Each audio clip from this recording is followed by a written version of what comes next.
Can Metamucil lower your cholesterol? Does it really work? I'm Hamza Aziz, the producer of the Talking with Docs podcast. You might know Talking with Docs from their popular YouTube channel. Can fiber really lower your cholesterol? Let's look at the science behind Metamucil. Are there different ways to lower your cholesterol other than taking the pills that are recommended? Are you trying to irritate people right out of the gate? No, this rings close to home for me, right? Because I have high cholesterol and I'm taking medication for it, and I'm wondering, is there things I can do other than a good diet and exercise to help reduce? I'm talking about dietary supplements. Okay, so specifically we're talking about one of them today. Yeah, but before we go, can you guess what the global market for dietary supplements is? Like all supplements for all purposes? Mm-hmm. Oh, it would be tens, if not hundreds of billions of dollars. $175 billion globally. That's a lot. And guess how many dietary supplements there's estimated to be out there? No idea. 50 to 80,000. Yeah. Which is why it's hard for the FDA to regulate dietary supplements. Well, that's the second thing you're saying to irritate people. So cholesterol, FDA. I'm just saying, it's tough for them too because there's so many, right? Yes. You can't be regulated. The thing that's interesting is that a lot of people don't love big pharma. So there's our third one. Let's get that out there now. Everybody's blood pressure is really, really high. Is that big pharma actually is regulated, but like supplement companies aren't, and they're still a business and they're still selling you stuff. So they still have the same potential for bias and maybe to be a little bit crooked, to sell you something that's not legit. Right. So you have to proceed with caution, I think, in all aspects of life. Yeah, exactly. Like you said, a pill that is prescribed has to go through a very rigorous process before it can be allowed. It's not perfect, and studies can be manipulated, but true, but generally it's pretty speaking, darn good. Yeah. However, a dietary supplement doesn't have to go through these things. And a dietary supplement can make any claim it wants. Yes. As opposed to a prescription pill, which has to prove its claim. Okay, so before we get too deep and we lose people, welcome to Talking with Docs. I'm Dr. Brad Wheaton. And I'm Dr. Paul Zalza. We're going to talk about Metamucil and its role in lowering cholesterol. A dietary supplement. Dietary supplement. Originally, it wasn't really designed to lower cholesterol, right? Right, no. Metamucil was originally designed to help with your gut health. Right. And then we later on sort of learned things about, hey, it's also helping people lose weight. Or generically speaking, Psyllium Husk, I guess, too, rather than using your Psyllium.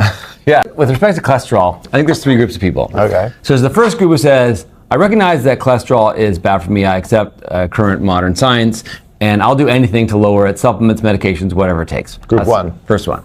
The second group is the group of people like, yeah, I think I accept that cholesterol is bad for me and bad for my health. I'll do anything except take medications like statins to lower my cholesterol. Sorry, that's the fourth thing that's going to make your blood pressure go up. Mm-hmm. And then there's the third group of people who's a newer group of people.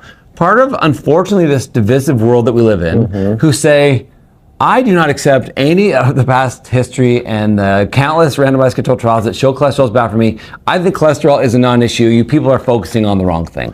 Okay. The one thing I'd say to that last group is that I think the trouble is it's a little more nuanced than saying just cholesterol. And that's why there have been studies that people have normal cholesterol and have heart attacks, or people have high cholesterol and they don't have heart attacks. But it's a combination of really the lipoproteins is what we're talking about. It's not actually the cholesterol.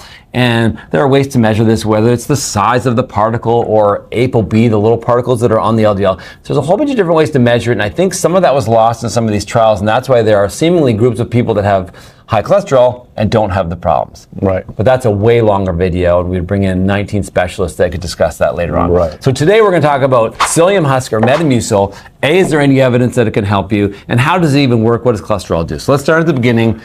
What is cholesterol? What does it do? Cholesterol is a naturally occurring substance in your body. It's made in your liver, and it's a hormone. Wait a second. It's not just stuff that we get from eggs? No, it's not stuff we make it? Yeah, shrimp. That kind of stuff. Okay. But I like shrimp, but it's high in cholesterol. Right. But yeah, your body makes it. It's a necessary substance in your body. It exists in all your cell membranes. Every single one. The cell is the smallest unit of life in your body, and your cells are always reproducing. And the cell membrane, the phospholipid bilayer that's selectively permeable, lets some things in, lets some things out. That has cholesterol. And that's what keeps it fluid, they say, is the cholesterol. Okay, number one, so it's in every cell membrane. Number two, it's a critical part of making hormones. So the three big hormones are estrogen, testosterone, and cortisol. And our liver makes these, and so do our gonads, and so does our adrenal gland. These hormones are made using cholesterol. So number two is hormone formation. And it's funny, vitamin D is a hormone. We've made a video about it. Melatonin is a hormone. People take that. So does vitamin D have cholesterol? Vitamin D has It sure does. So even though it's a vitamin, we believe it's a hormone as well. Yeah. So that's It's just funny that people take some supplements are hormones. Yeah, it is interesting. It's just in digestion, right? Okay. It's an integral part of bile salts that are necessary for proper digestion. Right. So to deal with fat. So it helps emulsify the fat and break it down. And that's where this really kind of targets it. So can't live with it, can't live without it. Right, so the cholesterol is made in the liver, it's sent out of the liver on lipoproteins like LDL, IDL, and then as it's recycled, if there's excess cholesterol in our blood, HDL brings it back to the liver, and then it's also excreted in these bile salts, which are reabsorbed.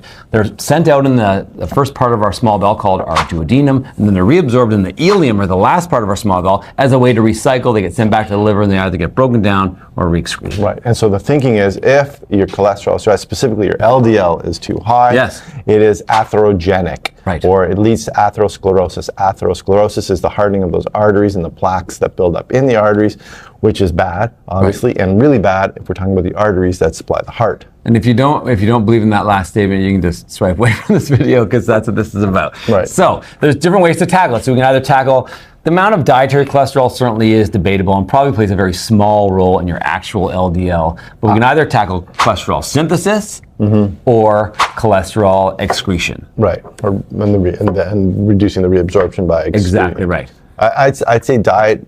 The numbers I've seen is about 20%. 20%, I'd agree with that. And different for everybody, for which sure. Which isn't negligible. No, right? Agreed.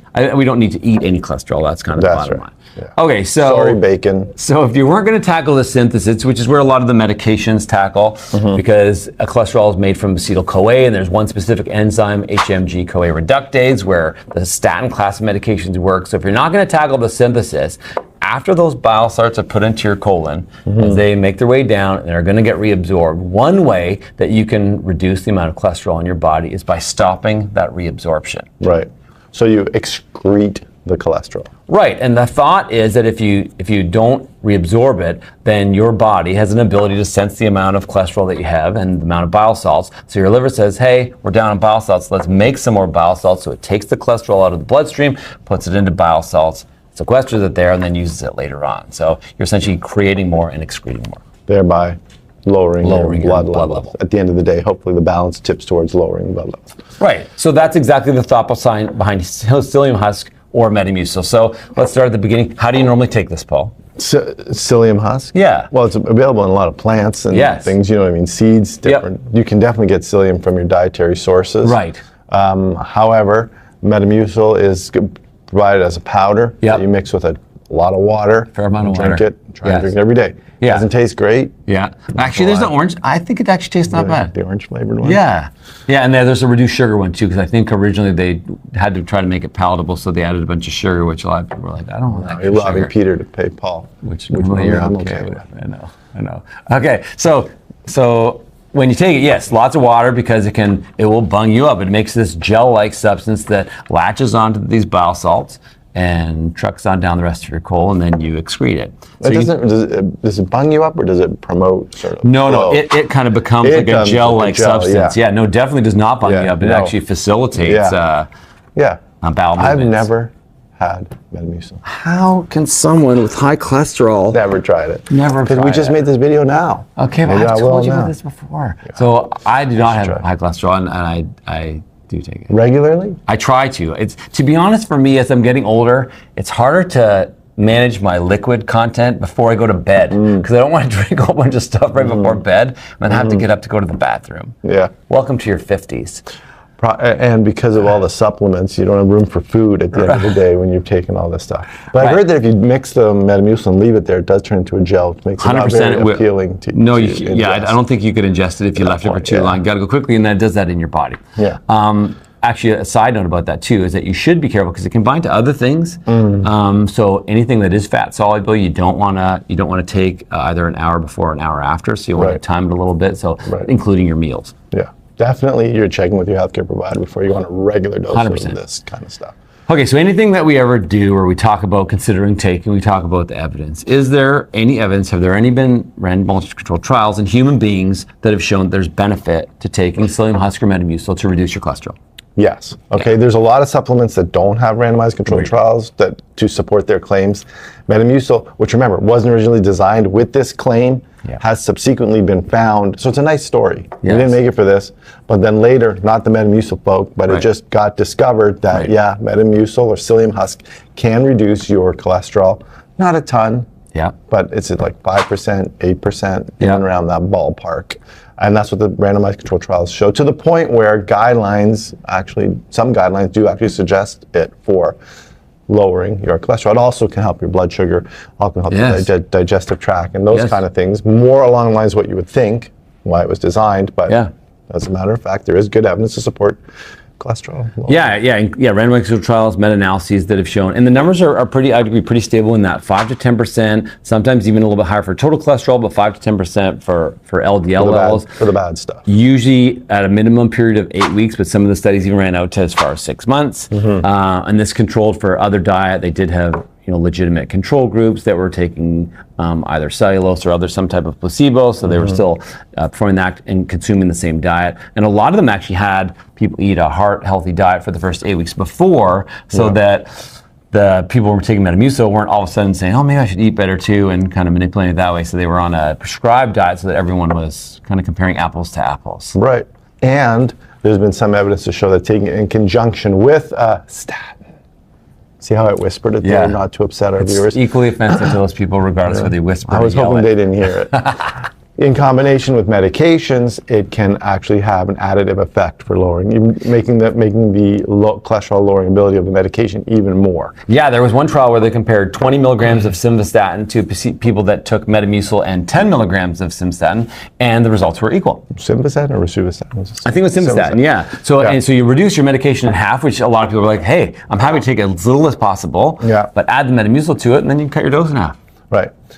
And there are some side effects. So there are some side effects. Bloating, diarrhea, that kind of stuff can happen. Especially at the beginning, as you drastically increase your fiber intake, your body needs a little bit of time to get used to it. And maybe not Metamucil, but some of these fiber supplements have been found to have high levels of lead in them. Interesting. There was a study that the heavy metals, I think, are it's like microplastics now. It seems like they're everywhere. So I never liked heavy metal growing up. I didn't mind in high school. Really? I didn't mind it. Yeah. You're a metalhead? Well, see, but even in the late 80s, even AC/DC was considered kind of heavy metal. And now it's like pop. Yeah. I guess I mean like the hardcore heavy metal. Yeah. But yes, heavy metals for sure. Lead is an issue. So look for a reputable brand. The other thing I'd say is be careful also because it can absorb some medications. So particularly anticoagulants and antidepressants seem to be the ones that are most susceptible. So you got to be careful with the timing of taking this so it doesn't take out everything in addition to your LDL. There you go. That's Metamucil. Okay, so what everyone really wants to know is when you go home today, maybe on the way home, are you going to stop at the grocery store or the pharmacy and maybe pick up some Psyllium husk or Metamucil? I'm going to try it. You are going to? Like you might do it or you're going to? No, I'm going to try it. I'd like you to commit to doing it. I'm going to try. I'm going to commit to trying it. We care about Dr. Zalzal. So on a side note, if you have an experience with Psyllium husk or Metamucil, please leave a comment. Share what worked for you. This is what really drives our channel and all of our videos. People want to share what they did and say, hey, don't do this. This didn't work for me, or do this. This really helped me. And the viewers. We have a nurse in the OR who swears by it. And she had a high cholesterol. She had high cholesterol. She wanted Metamucil. Yeah. And then her doctor was like, what the heck did you do? And she's like, I took Metamucil. Yeah. Yeah. I think she did other things too. I think she just started to change her diet a little as well. And I think that's what healthy habits do. So when you make one decision, whether it's eating well or exercise, then you're like, well, I'm not going to do all these other bad things, just do one good thing. I'm going to try to change a whole bunch of things. No? I've seen some people do the one thing and then think they don't do any of the other stuff. Yeah. It's like, how'd you gain 50 pounds? Well, I was taking this one thing. Instead of exercising, I was just in the sauna. Yeah, right. I watched your other video. For example. Okay, there you go. Now you know all about Psyllium husk, Metamucil, how it can lower your cholesterol if you believe in that thing. If you like this video, please like and subscribe to our channel. And remember, you are in charge of your own health. We'll see you next time.